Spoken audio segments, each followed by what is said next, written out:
Hi everybody, it's Gemma, welcome back to Pampered Wolf and welcome to the next installment in the best of series that's running all the way through Christmas and into the new year. I really hope you're enjoying this as much as I'm enjoying filming all these for you and putting all my choices together in these videos. Today is the turn of eyes, so it's best of eyes today. I am going to be bulking quite a lot within this video. So we're going to do brows, we're going to do lashes, we're going to do liner and also eyeshadow palettes in one video. As per usual, I'm going to come up with my ultimate favourite for each category. If that ultimate favourite is not affordable or cruelty free, I will also give my favourite in those categories as well. Let's get straight into it. If you are new here, hi, my name's Gemma. I upload 2 to 3 videos here on YouTube every single week. I'm also on Instagram. If you fancy checking me out over there, it's at Pampered Wolf, all lowercase, no spaces. I would really appreciate it if after the end of this video, or if after you've watched this video, if after the end of this, that doesn't make sense. If after you've watched this video, you found it helpful, you've enjoyed watching, I'd really appreciate it if you would hit the like button. It really does make a huge difference on my channel. Also, come and join the Pampered Wolf Pack, hit that subscribe button and also the notification bell so you don't miss any future uploads. So I'm going to do the easiest category first, which is brows, and you all know what I'm going to pick. My favourite brow product, and it has been for the last probably 3 years running. I've tried so many different brow products and nothing lives up to this for me. If they ever change the formula, we're gonna have a problem. We're gonna have a serious problem. This is the NYX Microbrow pencil and I am in love with it, as anybody who's watched me from day dot will know. I love this. My shade is ash brown. It's sturdy. It's actually quite a stiff product. You can be quite heavy-handed with this and it's very, very forgiving, and the spoolie on the end just cleans everything up. So if you do make any mistakes, very, very easy to correct those mistakes. And I just think it looks really, really natural. I love it. Haven't found anything to equal it. It's cruelty-free and it's also affordable. So let's move on to brow gel. My ultimate favourite brow gel is from Benefit. This is the 24-hour brow setter. Honestly, this stuff is pure gold in a little bottle. It's absolute magic. This styles your brows, it sticks your brows exactly where you want them, and once this stuff has dried down, your brows will not move at all. They will stay in that position all day. And I mean all day. You can go out in really windy weather and your brows will still be stuck to attention exactly where you put them. I mean, the rest of your face might look a mess when you come in, but your brows will be on point. Really, really fantastic stuff, this. Another great benefit of this, it's from Benefit and there's a benefit. I did a funny, okay. The other great benefit is that this won't stick your brows back to the skin behind, which looks okay from a distance, but when you get up close, it doesn't really look that natural. It will just style them exactly where you put them. You don't need to stick them back to the skin in order for them to stay in place. And I really like that. It makes my brows look far more natural. It makes my brows look a little bit bushier. I really like it. What can I say? It's absolutely amazing stuff. But this isn't cruelty-free and it's also not affordable. So let's move on to my cruelty-free affordable option. So although this one doesn't have the extreme hold of the 24-hour brow setter from Benefit, it does have a good hold. And I really like this. This is the Bear With Me Hemp Brow Setter from NYX. And I used to use this all the time before I found the Benefit 24-hour brow setter. Nothing wrong with this at all, but your brows are going to move slightly if you take your jumper off or put it back on again, you go out in a gale, that sort of thing.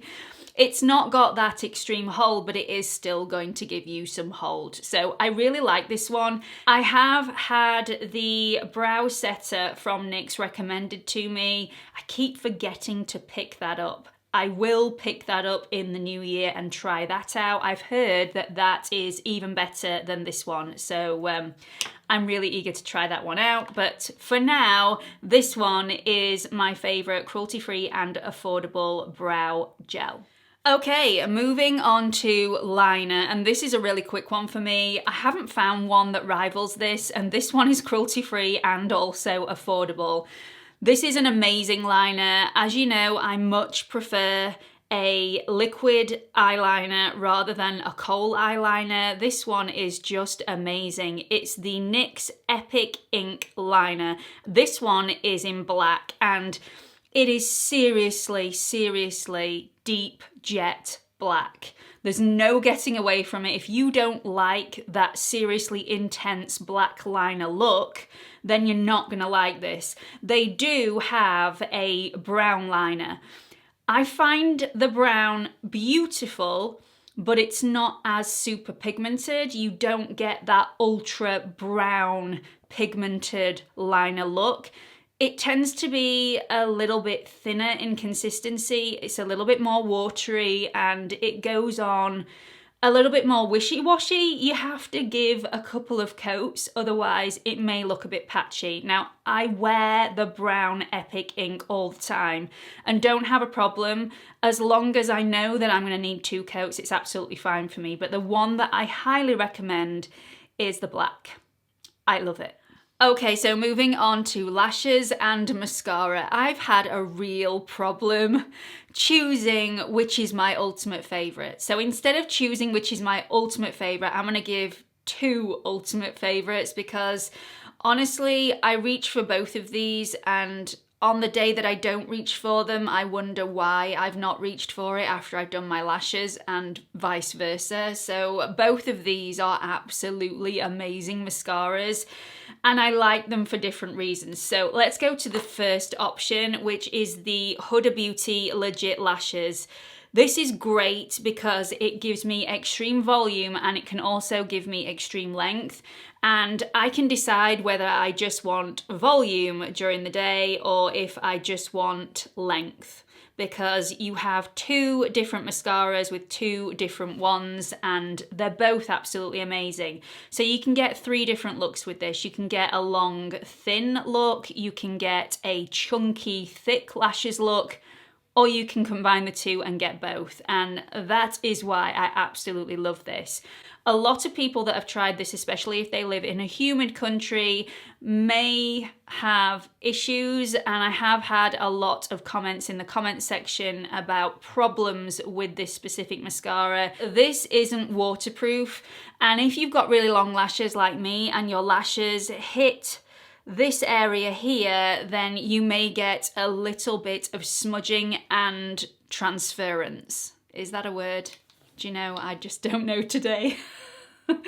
It does tend to transfer onto the upper lids. How I stop that from happening is I make sure that I've powdered that area really well before I apply the mascara. I love the look that this mascara gives, and I'm not a big fan of waterproof mascaras. The only time I ever reach for a waterproof mascara is if I go swimming with the kids and I feel it necessary to wear mascara, which is very rare. But I absolutely love this one. It's great, definitely worth a go, but do bear in mind that you may have to add a little bit of powder where your lashes might hit your upper lids, otherwise this may transfer if you get hot, get caught in the rain, or you live in a humid climate.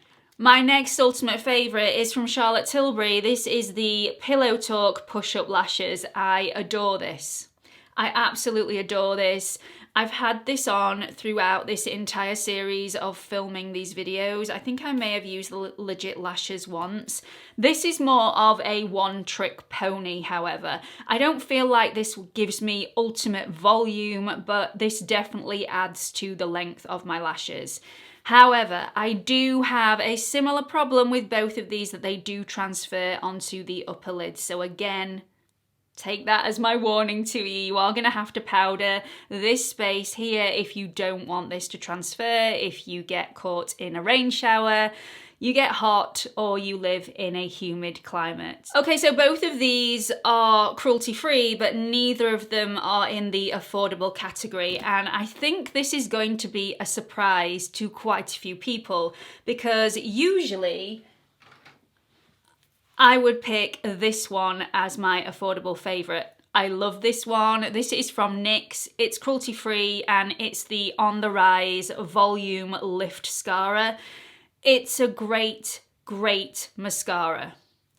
But I'm not going to choose this one as my favourite in this category today because I recently went back and tried a mascara from No. 7, which is also a cruelty-free brand. Now, I don't actually have it in front of me because this is another item that my mum has stolen, but I'll put a picture of it on the screen for you. It's the Full 360 Ultra Mascara, and I've just recommended this for my auntie to buy as well. This one has quite a bushy brush applicator, which some people absolutely love. I know I do. If you're one of those people that really doesn't like a thick, chunky applicator, this one is definitely not going to be for you. But I just feel like this mascara gives me length, it gives me fullness in the lashes, lots of volume, and just makes my lashes look completely lush, just like a really high-end mascara would do. So absolutely love it. That's my affordable, cruelty-free favourite. Let's move on to eyeshadow palettes. This has been such a difficult choice. I've had 4 palettes sat next to me for the longest time, and I thought by the time I filmed this I would have made a decision. And I think I have. Let me go through my options. So I actually thought that my ultimate favourite would be the Pat McGrath Mothership Mega Celestial Divinity palette. The problem with this palette is every single time I use this palette, which has been quite often, even though these shades aren't neutral, you know, they're not my usual go-to, I really like this and it gives you so much choice. But there aren't very many mattes in here, so I find that when I'm using this palette, I also have to use another palette for the mattes and then come into this for the shimmers. So for that reason, this cannot be my ultimate favourite because when I'm using this, I tend to use another one on the side as well. My ultimate favourite is the palette that when I'm wearing it, I get the most compliments. I mean, I cannot believe the amount of compliments I've had when I've been wearing this palette. And it's all down to the shadows and the variety of shadows and the amount of looks that you can create with this palette. And actually, I didn't think I would be able to be as creative with this palette because when you first look at it, it looks a little bit like a one-trick pony, but actually, you can create so many different looks with this. So the palette in first position, my ultimate favourite, is the NATASHA DENONA Glam palette. I mean, this is just beautiful. It really is just beautiful. I have this on today. I like to zhuzh it up a bit, whether I use the silvers, whether I use the golds, whether I use the pinks, whether I use a combination of all three or a couple of them.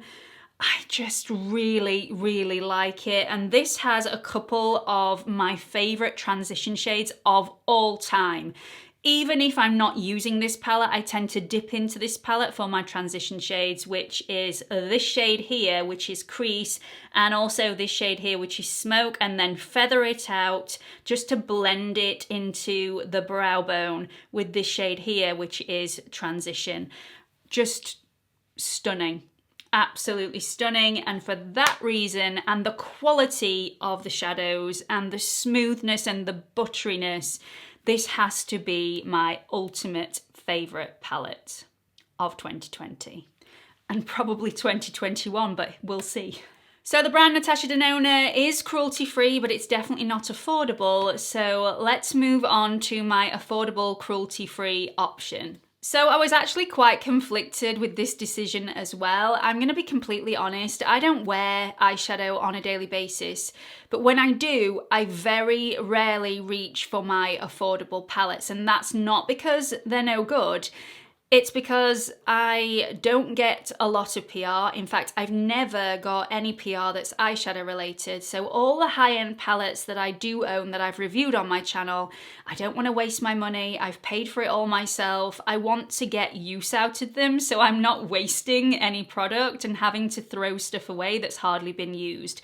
So I usually go for my high-end palettes. Also, high-end palettes tend to be a little bit more consistent with texture, with pigment. They tend to be a lot more buttery, really creamy, easy to blend. And I'm not saying you can't get that with an affordable palette. You really can. But I do own a lot of high-end palettes that I just want to get use out of. So it was difficult to make this decision, because I also have some great palettes that are affordable, but I don't use them very often. So I've had to go in and try every single one again to make this decision. And my decision for my favorite affordable eyeshadow palette has to be from e.l.f. So e.l.f. is also a cruelty-free brand as well as being affordable. This is in the shade Pumpkin Pie, and it's just lovely. It really is lovely. I think the shadows are really pigmented, they're very easy to use, they're very user and beginner friendly, and they're just really, really nice. I've never had an issue with an e.l.f. palette. I think they're really consistent across the board, which is really quite hard to find from such an affordable brand. I really like this one. Some of them that were in the running were the Revolution Maxi Reloaded palette, which is also absolutely amazing. And also, I've got quite a few NYX palettes. I've got to say though, NYX is one of my favorite cruelty-free affordable brands.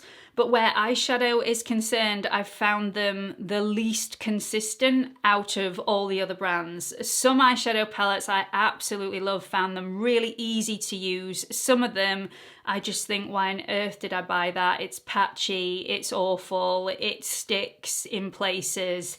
So I'm always a little bit hesitant when it comes to buying NYX eyeshadow palettes, but this one in particular, the Mystic Petals palette, is absolutely glorious. So that's it for this video. I really hope you've enjoyed watching. These are all of my favorite products for the eyes. Do let everybody know your favorite products. Have you tried anything new recently? How have you got on with it? What are your ride or die eye products? Let everybody know in the comments section. Hope to see you all in the next video. Bye everyone.